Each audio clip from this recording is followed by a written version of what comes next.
Olá, eu sou Lorena Melo Lima, participante do DAF, e hoje nós estamos aqui com vocês para mais um Pode Dar, com o tema Dia Internacional de Atenção à Gagueira. Essa data ela foi instituída no dia 22 de outubro do ano de 1988 pela Instituição Internacional de Fluência e pela Associação Internacional de Gagueira, dando assim um start na referência para a promoção e desmistificação de diversos pontos relacionados à gagueira, além de promover a conscientização acerca desse assunto. A nossa convidada de hoje é a professora Laura, que está aqui, nossa querida, e também atuante aí no nosso DAF. A professora, ela é fonoaudióloga, como nós sabemos, especialista em docência do ensino superior e psicomotricidade, em saúde da família, em gestão de políticas de saúde informadas por evidência, em distúrbios de fala e linguagem, mestre em saúde coletiva pela Universidade Federal do Maranhão, doutoranda em saúde da família pela Fundação Oswaldo Cruz, supervisora clínica, docente da nossa Universidade Selma e Universidade Estadual do Maranhão. Tem o método PROMPT, Duas Hands, PECT, Cody Holt, Denver, ABA, Multigesto, método das boquinhas, abapraxia, laser estimulação, teste da língua e orelhinha, seletividade alimentar, PROC, ADL2, ABSW e IPO.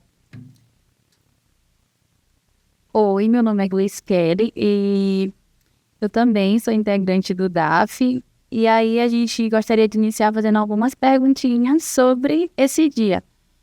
Laura, o que é a gagueira? Quais são as causas? Existe tipos diferentes? Como que é? Fala um pouquinho. Pronto, então vamos lá. Primeiramente, é um prazer estar aqui com vocês, participando desse podcast. É um podcast que eu tenho muito orgulho, né? Participei da fundação dele lá desde o início, quando a gente não tinha essa estrutura aqui maravilhosa para podcast. E é muito importante ver como vem crescendo e como a gente vem abordando temáticas importantes para a fonoaudiologia, justamente com o objetivo de desvendar e desmistificar algumas informações, algumas áreas que ficam precisando ali de alguma informação adicional. E hoje, no nosso podcast, a gente vai falar sobre a gagueira. No dia 22 de outubro, semana que vem, é o Dia Internacional de Atenção à Gagueira, e é muito importante que a gente tenha uma data específica para falar sobre isso. Por quê? Porque as pessoas que têm gagueira, que são diagnosticadas com gagueira, são pessoas que sofrem muito bullying, sofrem muitas expressões, são rotuladas de algumas expressões negativas, e isso acaba afetando a fala dessas pessoas e também afeta ainda mais a gagueira, a habilidade de fluência. Então a Gleice me fez aqui várias perguntas, vou tentar responder todas elas e qualquer coisa vocês vão me lembrando, né? Quais são os tipos de gagueira? Existem diversos tipos de gagueira, mas a gente pode considerar 3 tipos principais. O primeiro tipo de gagueira a gente chama de gagueira do desenvolvimento, que é aquela pessoa que tem a gagueira desde o início da sua vida. E essa gagueira do desenvolvimento, a gente pode classificar ela como uma gagueira familiar ou não. Se eu tenho um histórico na família de alguém que tem gagueira, eu tenho uma gagueira familiar. Se eu não tenho nenhum histórico, então já não considero mais essa gagueira familiar. E outros 2 tipos de gagueiras, que são gagueiras adquiridas, que é a gagueira adquirida psicogênica e a gagueira adquirida neurogênica. A gagueira adquirida psicogênica é quando ela é fruto de algum trauma. As 2 gagueiras, essas 2, tanto a neurogênica quanto a psicogênica, elas são adquiridas, ou seja, uma pessoa que falou fluente por algum período da vida e por algum acontecimento específico, ela começou a gaguejar. Esse acontecimento específico pode ser oriundo de um trauma emocional, que eu vou ter uma gagueira psicogênica, que a pessoa ela vai gaguejar ou em situações gerais ou em situação específica. Por exemplo, digamos que a pessoa ela foi assaltada. E aí, sempre que ela passa naquele ambiente que ela foi assaltada, ou sempre que ela se sente naquela mesma sensação, ela parece que aquilo vai se repetir novamente, ela começa a gaguejar. Ou então, por exemplo, ela tem alguma dificuldade com alguém que está numa hierarquia acima dela, um chefe, e aí toda vez que ela vai falar com aquela pessoa, ela começa a gaguejar. Isso é um tipo de gagueira psicogênica, ela é adquirida por alguma coisa. Ou crianças que sofreram abuso, são crianças que também tendem a gaguejar, não pelo cunho ali principal da gagueira, mas por essa questão emocional.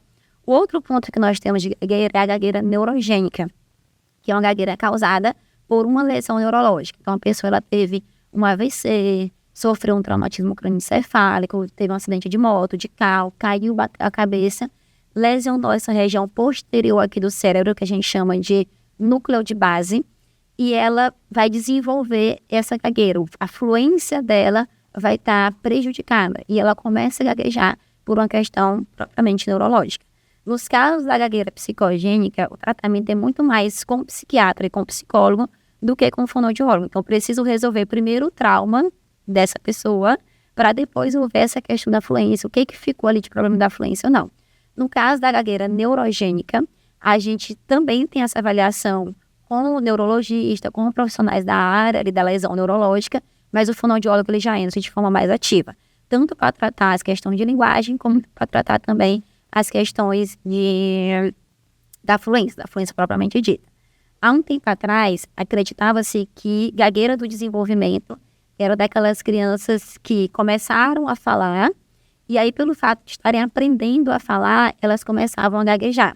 Hoje em dia, a gente já não usa, é uma informação bem atual, a gente já não usa mais essa expressão de gagueira do desenvolvimento para essas crianças. A gente chama de um período de disfluência, ou seja, um período em que ela está ali gaguejando. Por quê? Porque sempre que eu falo de gagueira, eu falo de algum transtorno. E essa criança, ela não tem um transtorno, é algo que é normal ali para o desenvolvimento dela. Pronto? Respondi a pergunta? São justamente essa nominação da gagueira. É uma doença, é um transtorno, como se identifica? Hoje em dia, a gente considera a gagueira como um transtorno, um distúrbio da fluência. Né? Transtorno e distúrbio são palavras ali semelhantes, têm o mesmo significado para a gente, então a gente considera como um transtorno da fluência. Na gagueira do desenvolvimento, a pessoa nasce com ela e ela vai carregar essa gagueira por todo o tempo, certo? Por toda a vida dela. Então, a gente chama de um transtorno. Há pouco tempo atrás, acho que tem uns 2 anos, mais ou menos, não lembro exatamente quanto tempo, a gagueira ela foi considerada como uma deficiência. Então, se a pessoa ela tem uma gagueira de grave, severa, tem uma gagueira que tem um nível ali mais elevado, ela já entra como uma deficiência. Então, a pessoa que tem esse tipo de gagueira, ela tem os benefícios de uma pessoa PCD, de uma pessoa com deficiência. Então, por exemplo, uma empresa que tem mais de 100 funcionários, ela obrigatoriamente, por lei, ela precisa contratar ali mais ou menos 5% da quantidade de pessoas, né, de contratados, pessoas com alguma deficiência. E hoje em dia as empresas, elas têm dado preferência para contratarem pessoas com gagueira. Por quê? Porque são pessoas que têm a habilidade motora preservada, têm a inteligência preservada, a cognição preservada. O único ponto que gera mesmo ali uma dificuldade é a questão da fluência. A pessoa com gagueira, ela não tem questões intelectuais, ela não tem uma dificuldade intelectual, não tem uma dificuldade cognitiva. É o ponto específico ali da fala dela que apresenta esses bloqueios, que apresenta essas disfluências. Seu Laura, uma vez eu estava lidando com meu filho, né? E aí eu fazendo cócega, minha professora falou assim, não faz cócega, porque vai ficar grave. Aí eu já tinha tido uma aula sobre, eu fiquei, rapaz, que história. Aí eu queria te falar um pouquinho sobre se as pessoas têm em relação à gagueira. Pronto, assim, existem muitos mitos em relação à gagueira.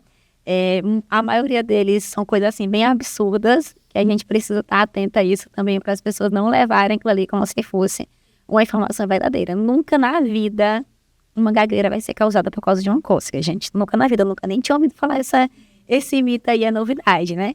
Mas existe, por exemplo, um mito de que se eu der um susto na pessoa, a pessoa vai parar de gaguejar. Também é mito, certo? Isso aí não existe de jeito nenhum. A gagueira, quando ela é gagueira mesmo, o transtorno que vai acompanhar a pessoa ali por toda a vida, ela é um processo que faz parte do nascimento dela. Ela nasceu com aquilo ali. E ela vai ter aquilo ali por toda a vida. É tanto que a gente tem campanhas do nosso Conselho de Fonoaudiologia que diz: gagueira não tem graça, tem tratamento. Gagueira não tem cura, tem tratamento. A gente não consegue dar a cura da gagueira, mas a gente consegue dar um tratamento bem eficiente, certo? E ela não vai ser causada por questões de susto, não vai ser causada por cócegas. Assim como também dizer para a pessoa com gagueira, fica calmo, fala devagar, também não vai ajudá-la. É mais ou menos aquela sensação de, por exemplo, você tá chorando por alguma coisa, alguém chegar e falar assim, não chora não, fica de boa. Não chora. Não vai passar a nossa vontade de chorar, a gente vai continuar chorando.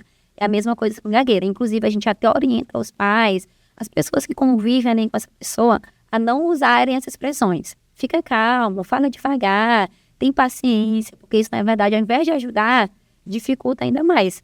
A pessoa fica ainda mais nervosa, ainda fica com mais dificuldade na hora da fluência. Então, é importante a gente disseminar também essa informação, que às vezes na ânsia de ajudar, na vontade de ajudar, a gente acaba atrapalhando.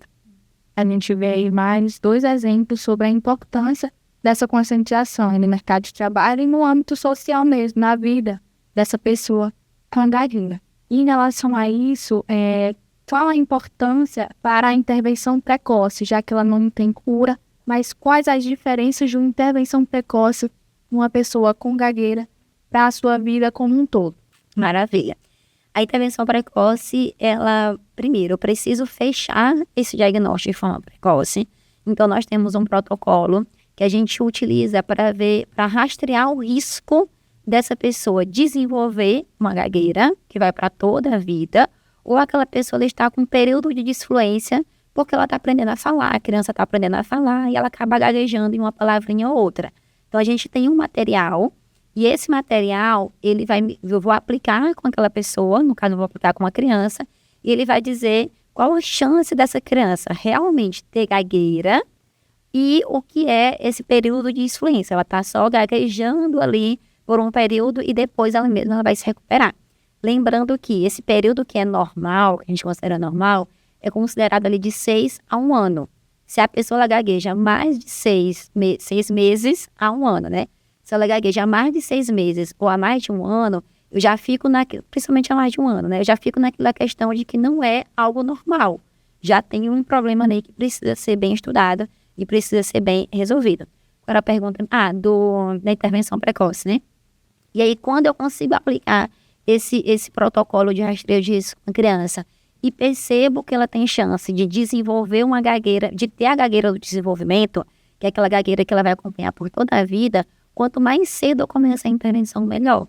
Por quê? Por mais que não tenha cura, que é o que a gente tanto almeja, tanto espera, que a pessoa tenha a fluência ideal e que ela fale em todos os ambientes, sem se preocupar em como vai falar ou não, a gente consegue dar muitas estratégias para essa criancinha, ali no começo da vida dela, nos seus 3, 4 anos de idade, já conseguir ter uma fala mais fluente, por diversos fatores. Primeiro, eu vou conseguir já ter estratégias de linguagem desde muito cedo.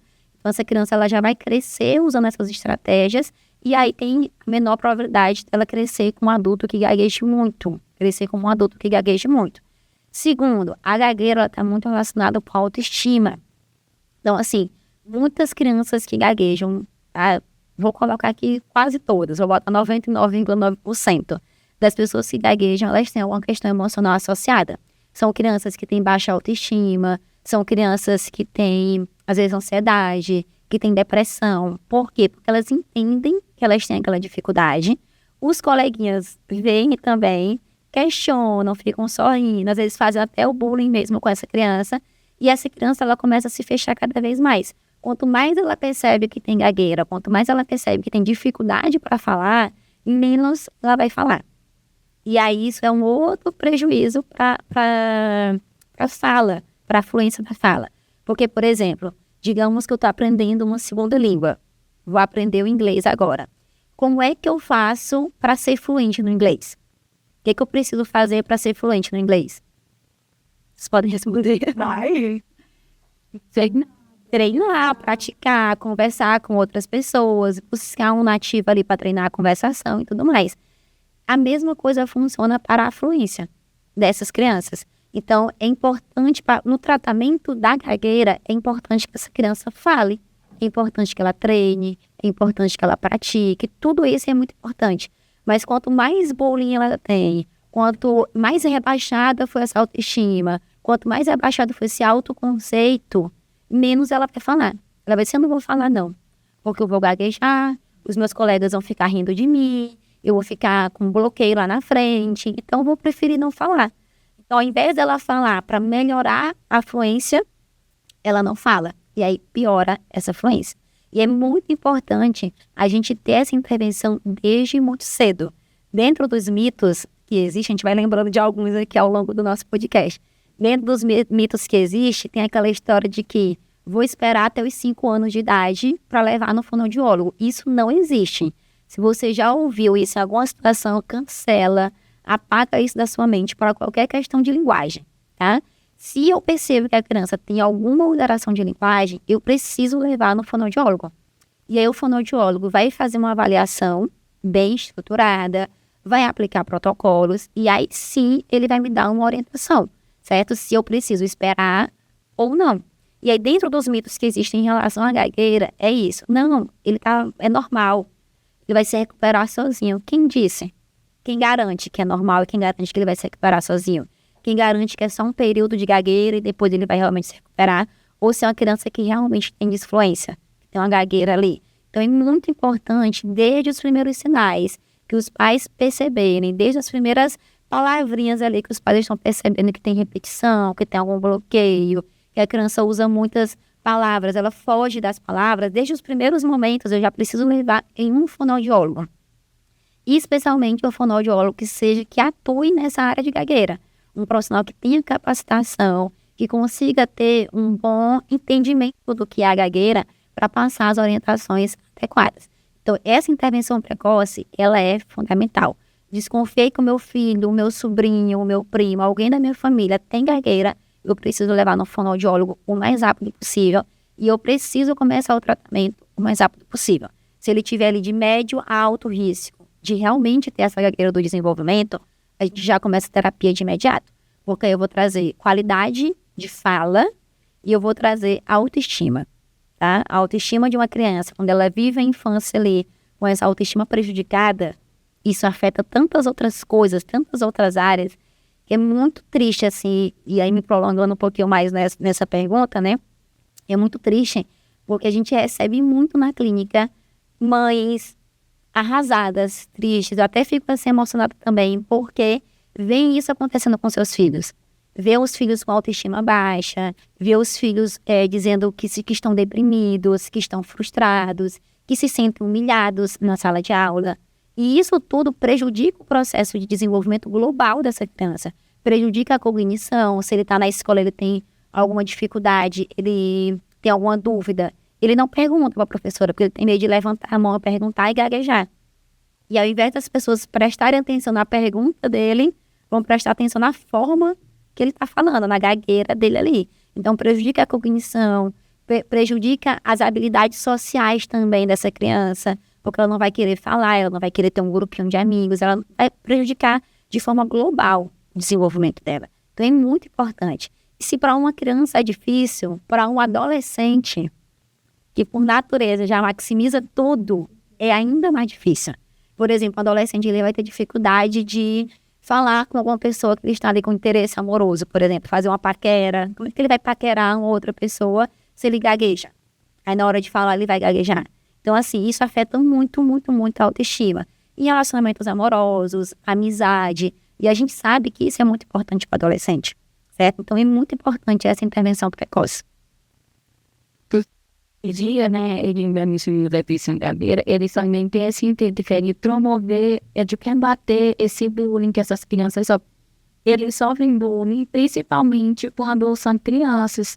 Tem muito. Aí a senhora falou, afeta a autoestima, a saúde mental. Laura, eu queria para te me falar um pouquinho desses sinais e sintomas, assim, que são muito comuns, que acontecem muito, para a gente já ficar atento. Pronto. A fala da pessoa com gagueira é uma fala com tensão. Então, a pessoa está sempre muito tensa. Na hora de falar, a gente percebe na face dela, aqui nessa região de ombro, o pescoço, sempre muito tensionado, muito contraído. Por quê? Porque é algo difícil para ela. Já imaginou, por exemplo, vamos apresentar uma palestra. Em um ambiente que eu não me sinto à vontade, um ambiente que eu estou ali com medo de falar alguma coisa errada. Nós que temos a fluência ali adequada, né, dentro dos padrões, a gente já tem dificuldade. Imagine uma pessoa que tem esse distúrbio de fluência.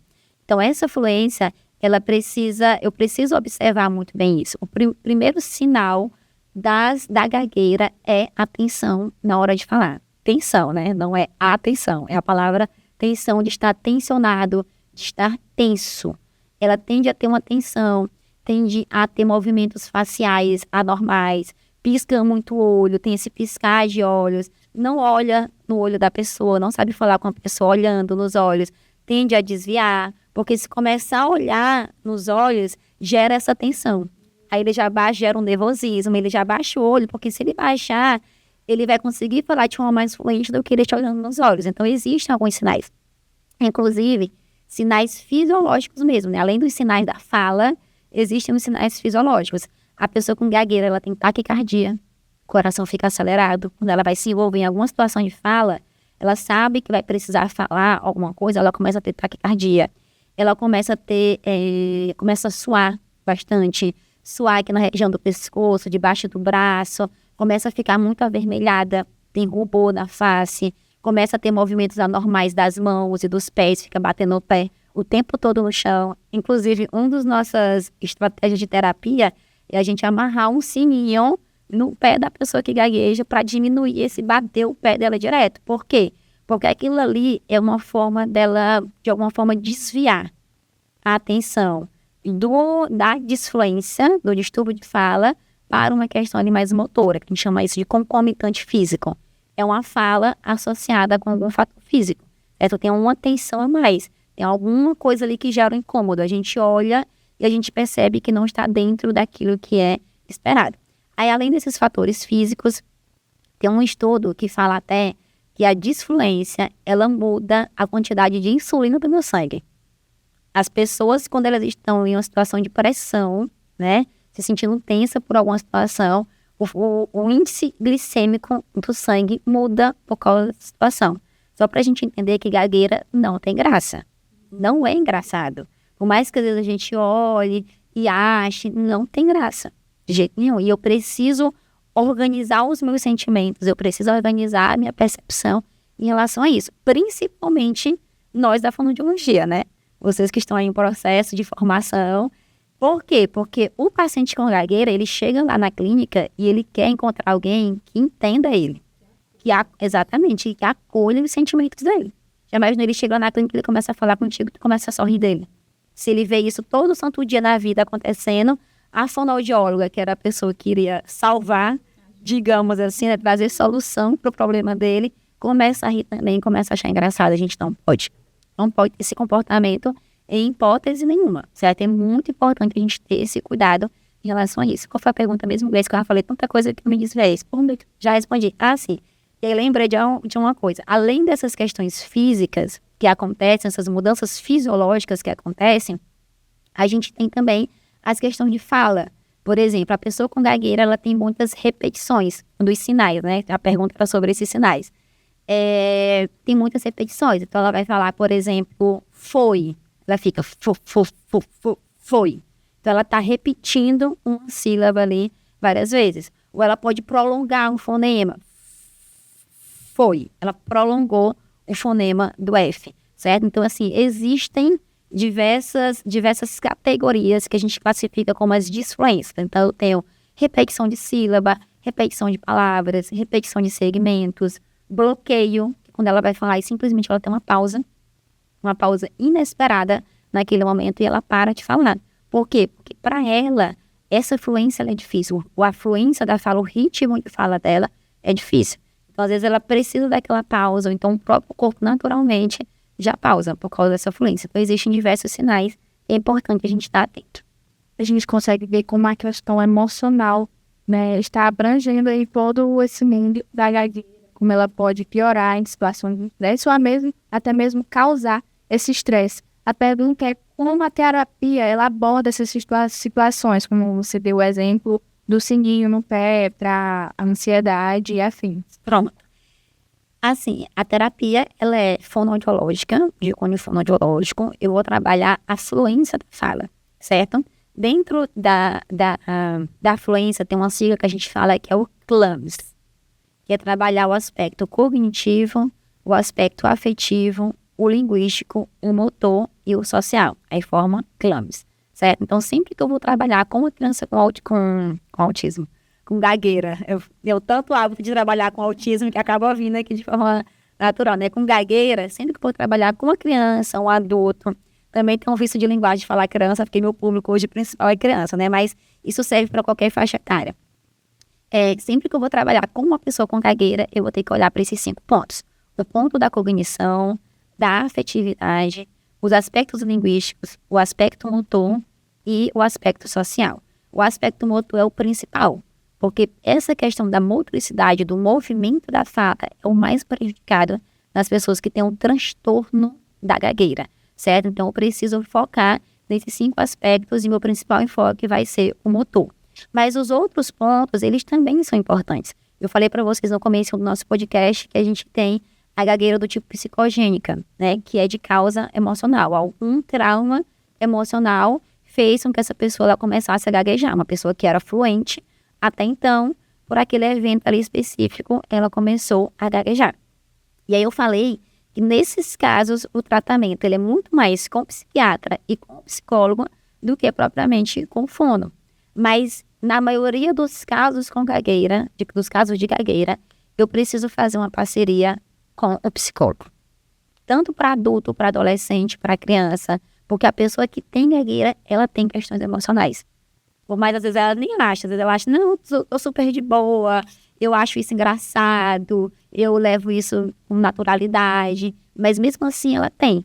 E às vezes ela não percebe que tem, mas se for atrás, alguns bloqueios que ela tem na vida, algumas oportunidades que se abrem e ela não aproveita aquela oportunidade, é porque ela tem essa autovisão, essa autopercepção rebaixada. O autoconceito dela está rebaixado, ela já sente logo que não é capaz de fazer aquilo ali, certo? Então, assim, o tratamento é um tratamento bem complexo, né? Não dá para a gente apresentar assim num podcast, mas é um tratamento bem complexo que envolve esses 5 pontos, o trabalho nesses 5 pontos, e é um tratamento que, na maioria das vezes, vai precisar de uma parceria ali do fonoaudiólogo e um psicólogo. Então, é um trabalho Trabalho multidisciplinar, com o objetivo sempre de ressignificar a experiência de fala. A gente usa muito essa expressão, né? Está muito em alta essa expressão agora de ressignificar, mas é exatamente isso que a gente quer. A gente quer dar um novo significado para aquela experiência traumática de fala. Então, para uma pessoa que tem gagueira, a fala, não para todos, né, mas para alguns e até para a maioria,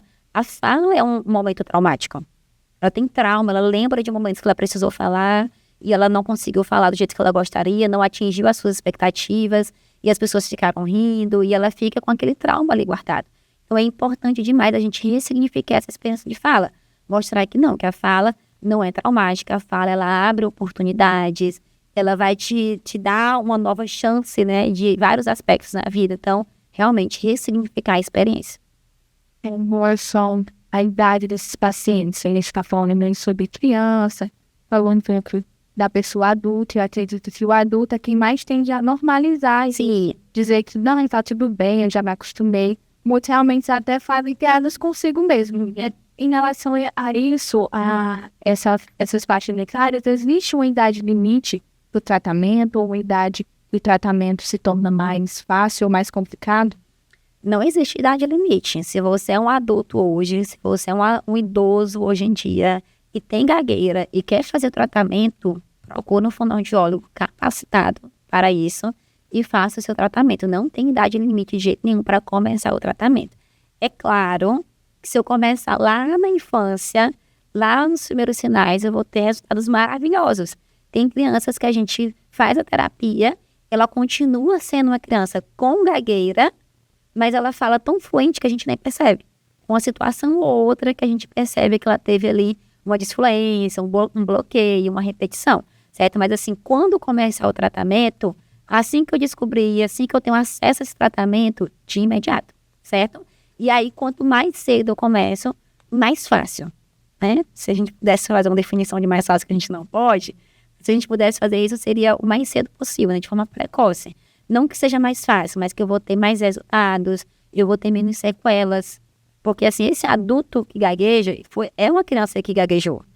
Se foi um adolescente que gaguejou e agora é um adulto que gagueja. Então, ele vem ao longo da vida todinha carregando isso aí, entendeu? Levando, não a gagueira, porque a gagueira é um transtorno ali que a gente precisa tratar, mas carregando as questões emocionais, os traumas, os problemas que a gagueira por si só ocasionou, as oportunidades que essa pessoa perdeu, certo? Porque no começo da aula, no começo do podcast, eu falei que a pessoa com gagueira ela tem a cognição preservada.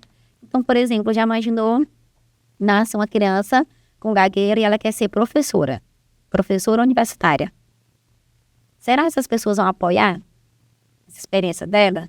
Ou as pessoas que têm esse hábito de querer ficar falando, se intrometendo ali na vida do outro, tempo, não dá para ser professor, não. Ou o jeito que tu fala. E aí a pessoa ela vai criando esses bloqueios, ela vai se auto-rotulando, criando essa ideia de que eu não posso trabalhar com coisas que seja fala, que eu vou usar a fala, entendeu? Muito incrível. E eu estava olhando esses dias que tem muitos famosos que têm a gagueira e que conseguem utilizar de estratégias para controlar esses sintomas. Então, gente, não se entendam a isso, vai dar acesso. Não deixe ninguém falar esse tipo de coisa. Dá certo, a gente tem muitos exemplos aí de pessoas que conseguem. Eu, por exemplo, quando eu estou muito nervosa, eu começo, por exemplo, a falar mais devagar, tentar ir com calma, para não me embananar toda. Então, existe sim, eu sei que existem estratégias para a gente conseguir superar, controlar esses sintomas. E, Laura, o ambiente familiar, eu sempre falo muito, porque eu sei que é ali extremamente importante, principalmente para o desenvolvimento da criança. Como que deve ser esse ambiente familiar? Como que eles devem agir? O que eles não devem fazer? Como que deve ser esse ambiente familiar ali? Pronto. Nós temos um dos principais autores da linguagem, né, dentro da fonoaudiologia, que é Zose. E Zose, ele divide as famílias em duas categorias. Ele divide as famílias entre as famílias facilitadoras e as famílias controladoras, certo? Inclusive, nesse protocolo que eu estava falando para vocês de rastreio de risco, a gente avalia também o comportamento familiar, né? Como que a família, ela lida com essa criança, com essa pessoa que gagueja, principalmente as crianças e os adolescentes. Porque depois de adulto há uma certa quebra de vínculo ali, cada um vai para sua casa e aí diminui um pouquinho essa relação de influência. Mas assim, as famílias facilitadoras, elas apoiam a criança, esperam a criança no tempo dela, elas naturalizam a gagueira. É importante a gente entender que a pessoa ela tem gagueira e ela não é menos do que os outros porque ela gagueja. É uma característica dela que tem tratamento, que a gente consegue resolver, que a gente consegue trazer benefícios, né? Não consegue dar a cura, mas consegue trazer muitos benefícios. Mas a gente precisa entender que é aquele padrão de fala dela, certo? Então, compreender isso aí, a gente precisa respeitar a troca de turno, respeitar o tempo. Porque, por exemplo, se eu estou numa situação aqui que a pessoa me pressiona a falar, eu começo a gaguejar. Mesmo sem ter gagueira, eu começo a gaguejar porque eu estou me sentindo tão pressionada a responder aquilo rápido, que eu não consigo organizar bem a minha linguagem com a minha fala. Então, eu posso apresentar, sim, esses momentos de gagueira. Então, assim, a família, ela precisa respeitar as trocas de turno, respeitar o tempo da criança, deixar a criança falar, dar atenção para a criança. Porque hoje em dia, infelizmente, a gente usa muito o celular e às vezes a criança está falando e o adulto fica no celular, não dá a atenção necessária que a criança precisa. Então, esse é o comportamento ideal. Esse comportamento de ficar, bora, fala certo, fala direito agora, fala não sei o quê, não é efetivo. Esse tipo de comportamento não é efetivo para as pessoas com gagueira, certo? Principalmente para as crianças. O que eu preciso fazer? Ao invés de dizer, bora, fala certo, não sei o quê, tu tá falando direito, não, fala direito. Ao invés de ter esse tipo de expressão, eu preciso dar um modelo para essa criança. Então, se ela falou gaguejando, eu vou lá e falo a mesma coisa, dando um modelo influente, mostrando um padrão para ela, para que ela consiga seguir esse padrão adequadamente. Para quem tem interesse em aprender esses pacientes, falando sobre mim, ver onde começar, que a mulher está se tornar uma pessoa realmente capacitada para dar certo aqui. Pronto. Infelizmente, nós não temos uma quantidade assim suficiente de profissionais que estejam aptos a tratar isso. Não é todo fonoaudiólogo da linguagem que trata a gagueira, porque precisa ser uma orientação, precisa ser uma abordagem bem específica. Então, dentro das especializações da fonoaudiologia, da linguagem, a gente tem que ter um profissional que seja da linguagem e que trate gagueira. Primeira coisa que a família precisa procurar é isso, é um profissional de referência. Se você é fonoaudiólogo e você quer se tornar um profissional de referência, o que você precisa fazer? Você precisa fazer cursos, você precisa estudar, você precisa se capacitar. Hoje, graças a Deus, a gente já tem muito entendimento sobre a gagueira, nós já temos muitas técnicas, muitos métodos sobre a gagueira que dá para a gente utilizar e dá para a gente ter ótimos resultados na terapia. Porque uma outra coisa também que acaba desmotivando muito a família, que é passar anos levando a criança para terapia, levando aquela pessoa para terapia, e os resultados serem mínimos. Então, assim, eu tô gastando dinheiro, gastando tempo, gerando todo esse estresse de estar saindo de deslocamento, dessas coisas, para levar e não ter resultado. E aí, às vezes, a família lá acaba generalizando, né? Como se a fonoaudiologia não resolvesse esse problema de gagueira. E não é assim. Um profissional capacitado, um profissional bem orientado, ele vai saber avaliar adequadamente esses casos de gagueira e saber dizer cada característica, cada ponto da gagueira ali importante que precisa ser trabalhado. E ele vai saber fazer a terapia correta também para aquela pessoa, certo?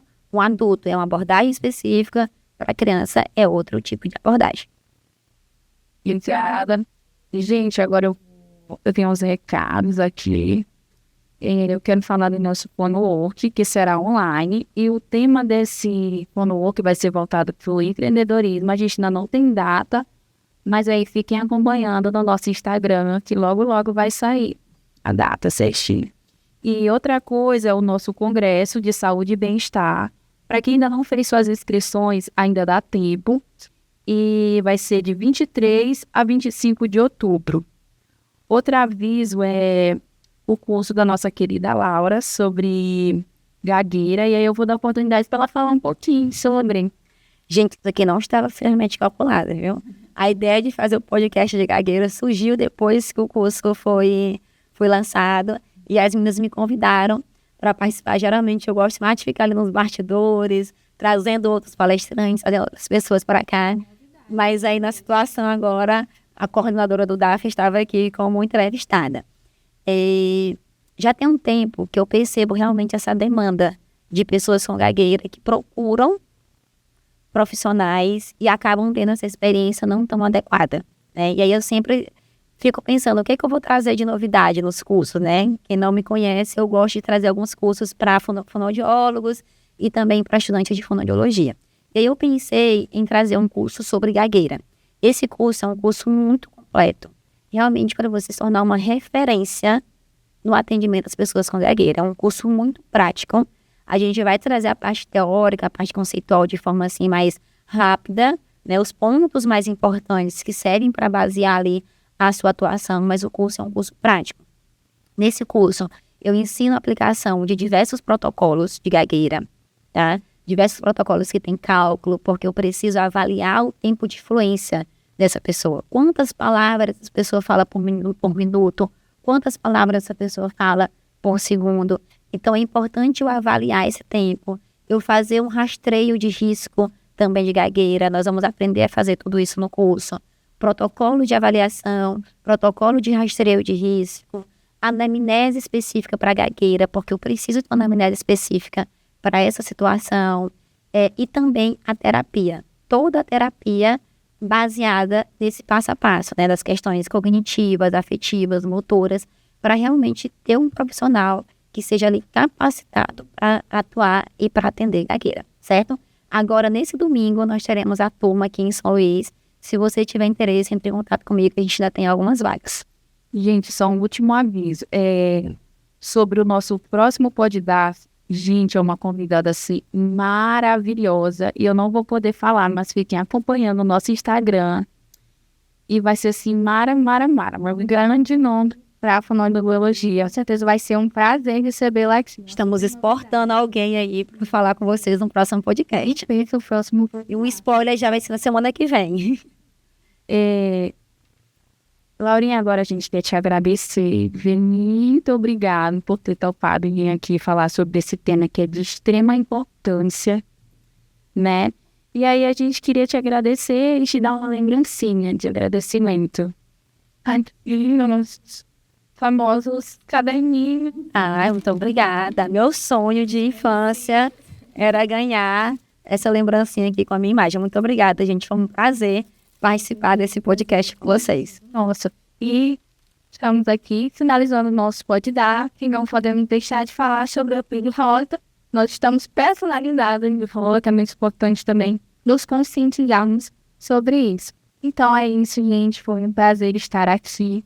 muito enriquecedor. E se você quer saber mais, se especializar, entrar nesse mundo da gagueira, não perca o curso da Laura. Foi um prazer. Isso também não foi combinado. Tchau, gente. Até mais.